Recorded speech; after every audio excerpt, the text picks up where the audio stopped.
Hello and welcome to the latest episode of the Kansas Moonshot Podcast. A couple of weeks ago, I recorded the final episode of my podcast for the season. I was all set to release it, and then with the murders of Ahmaud Arbery, Breonna Taylor, George Floyd, it illuminated the need for me to speak out. And this is tough for me, as a lot of you who are joining in with the protest, joining in with the movement, recognizing that there are systemic racism elements in our society right now. I wasn't sure what my role was.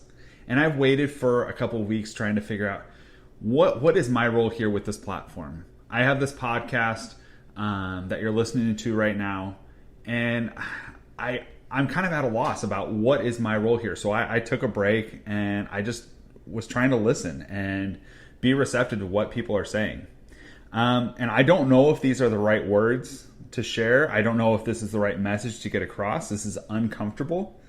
But that discomfort is something that should have happened a long time ago.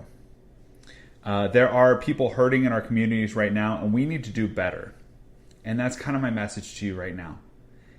You have to realize that uncomfortableness isn't going to go away, because you got to live in that discomfort to enact some sort of change. You've got to recognize what your role is currently in systems that are perpetuating these acts of racism.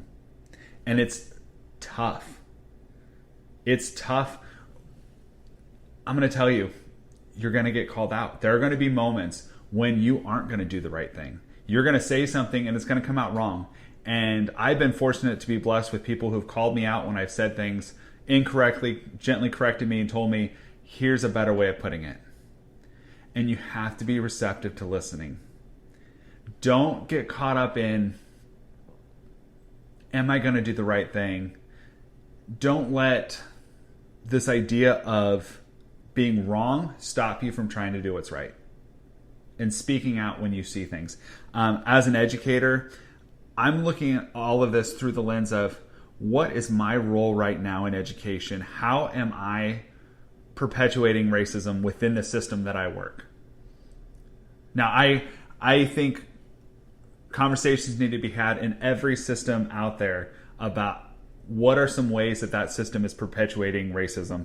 And I'm looking at it through the lens of an educator, and what am I doing that I could do better? How could I change? How can I improve my classroom to make it welcoming? How can I improve my classroom? How can I improve my school to make sure that we're not perpetuating these racist ideas? And I think one thing we get caught up in is this idea that this comparison. It's easy to say, oh, you know what? I'm not racist because, I don't do X, Y, and Z. I don't do these things that are so severe. I don't hurt people. I don't say hateful things to people. But you have to realize that whether it's through action or inaction, there are things that you do that are perpetuating this racist system. And that's what we have to look at with a lens of, how can I improve?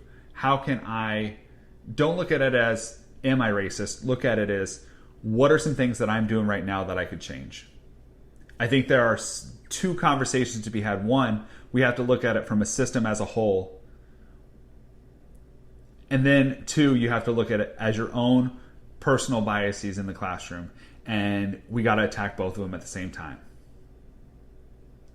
I'm doing some self-reflection in my own classroom. What are the policies that I have in place? What are the classroom management actions that I take that could perpetuate that system, and how can I change those? I'm looking at what are the texts that I'm having students read in my classroom, and are they reflective of my students? I'm looking at what are the curriculums that are in place in my classroom that I can alter, that I can change to make sure that it is educating students, a holistic approach to educating students, so they understand historical context to the things that we read, and they understand how to use their voice to enact changes that they want to see. And then from a system level, you have to have those conversations with your administration, with your district. what are your suspension rates looking like? What are your interventions looking like? And these, like I said, these are tough conversations. And myself, I have to be willing to listen when people call me out on it and say, hey, this action led to this circumstance. So like I said at the beginning of this, I don't know if these are the right words to share, but this is what's kind of on my heart right now. And I want to know that I'm with you in this journey. I am learning right alongside you. I just finished reading, I'm in the middle of How to Be Anti-Racist by Dr. Ibram X. Kendi. I would highly recommend, if you want some historical context, Stamped from the Beginning by Ibram X. Kendi is a great book. However, I struggle with history, and so I would highly recommend the young adult version. It's read by Jason Reynolds, and it was co-written.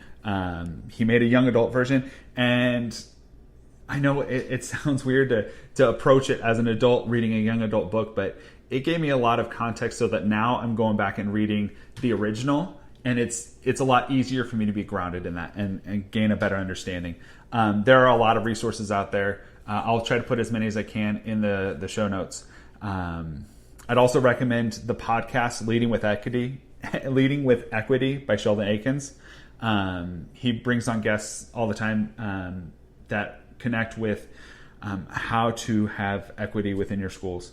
And like I said, just come with it with an attitude of, I want to improve, I want to be better. Don't come at it with an attitude of, I'm doing nothing wrong, let's help other people. Because you got to get it right with yourself first before you can then start helping others. If you have any questions, comments, feedback on this episode, if you have anything that you feel like, if you want to call me out on stuff, that's fine. I welcome it. I'm just trying to learn and grow along with all of you. So with that is the last episode of this podcast season. I'll have a few bonus episodes this coming summer about some projects that are going on. But that's all I've got for this episode. Thank you for listening. I love all of you, respect all of you. I hope that we can enact some changes within our schools. Thank you for being a part of this podcasting journey. That's all I've got. Until next time, looking forward and be awesome. Bye, guys.